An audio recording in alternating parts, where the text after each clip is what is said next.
नवादा में दबंगों ने दलितों की बस्ती जलाई है। इस वक्त की बड़ी खबर, बिहार के नवादा में फायरिंग करके 80 से ज्यादा घरों को जला दिया गया है। मामले में 10 लोगों को गिरफ्तार कर लिया गया है। मुख्य आरोपी नंदू पासवान को भी गिरफ्तार कर लिया गया है। जमीन पर कब्जे और वर्चस्व की लड़ाई को लेकर के यह हिंसा हुई है। महादलितों की बस्ती को जलाया गया है और आरोप लगा है नंदू पासवान पर। इस मामले में 10 लोगों को गिरफ्तार कर लिया गया है।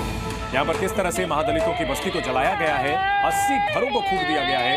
ये देखिए किस तरह यहाँ पर सब कुछ, लोगों के आशियाने जल गए हैं, लोगों के खाने पीने का सामान तक जल चुका है, बर्तन भी जल चुके हैं। और इसी से अंदाजा लगाया जा सकता है कि यहाँ जो महादलितों की बस्ती है, यहाँ पर इतनी जबरदस्त हिंसा की तस्वीर सामने आई है। जमीन कब्जा करने और वर्चस्व की लड़ाई को लेकर के दो पक्षों में हिंसा हुई है। और नंदू पासवान पर आरोप लगा है कि उसने महादलितों की जो बस्ती थी उसमें 80 घरों को आग के हवाले कर दिया। 2023 में यहां पर गोलाबारी हुई थी और हिंसा का इतिहास रहा है यहां पर।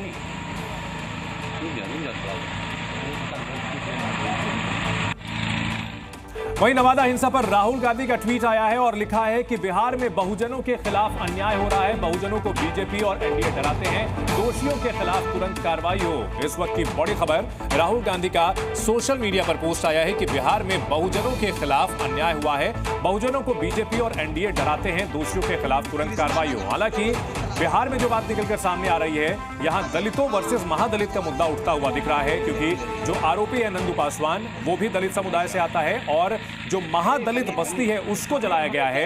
यहां पर ये मामला निकल करके सामने आ रहा है और इन सब के बीच महादलितों के दमन को लेकर के सियासत हो रही है। इस वक्त की बड़ी खबर, राहुल गांधी का ट्वीट आया है और ये कहा है कि बहुजनों को बीजेपी और एनडीए डराते हैं। तो राहुल गांधी के सोशल मीडिया पोस्ट पर क्या कुछ उन्होंने कहा है वो भी हम आपको दिखा रहे हैं। राहुल गांधी ने लिखा है, नवादा में महादलितों का पूरा टोला जला देना, 80 से ज्यादा परिवारों के घरों को नष्ट कर देना बिहार में बहुजनों के विरुद्ध अन्याय की डरावनी तस्वीर को उजागर करता है।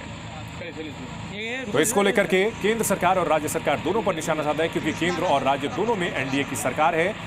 राहुल गांधी ने इस मुद्दे को लेकर के एनडीए पर निशाना साधा है।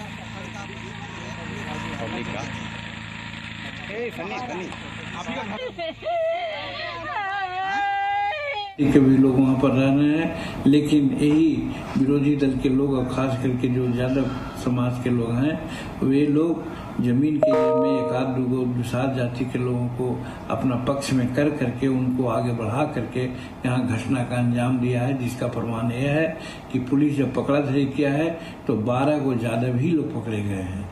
तो इससे साबित यही हो रहा है कि समूचे बिहार में वो लोग अभियान चला रहे हैं कि शेड्यूल कास्ट जी जमीन पर रह रहा है तो न रह रहा है तो सब जमीन को अपना कब्जा में ले करके उसको अपना मकान बनाते हैं या बेचते हैं। इस पर सरकार को ध्यान देना चाहिए। सर, ये कहा जा रहा है कि अपोजिशन के लोग ये तोहमत लगा रहे हैं कि दलित नेता कुछ बोल नहीं रहे हैं। दलित नेता है कौन? दलित नेता जीतन मांझी क्या नहीं है? दलित तो शुरू से बोल रहा है। विधानसभा में जब विधानसभा के सदस्य थे उस समय भी हमने कहा था कि बिहार में 70% परमाना पर्चा का जमीन है, एक पार्टी विशेष के लोगों के कब्जे में है, कब्जा किया जा रहा है, उस पर सरकार ध्यान दे। तो जब बिहार विधानसभा में जीतन मांझी बोल सकता, तो जीतन मांझी तो दलितों में भी सबसे दलित आदमी है जो उसने कहा है। तो इस बात का तो लोगों को समझदारी होनी चाहिए। तो जीतन राम मांझी, जो कि केंद्र सरकार में मंत्री भी हैं, उनका ये बयान सामने आया है और उन्होंने आरोप लगाया है कि वहां पर जो एक विशेष समुदाय है वो लगातार जगहों पर कब्जा कर रहा है और दलितों पर अत्याचार कर रहा है।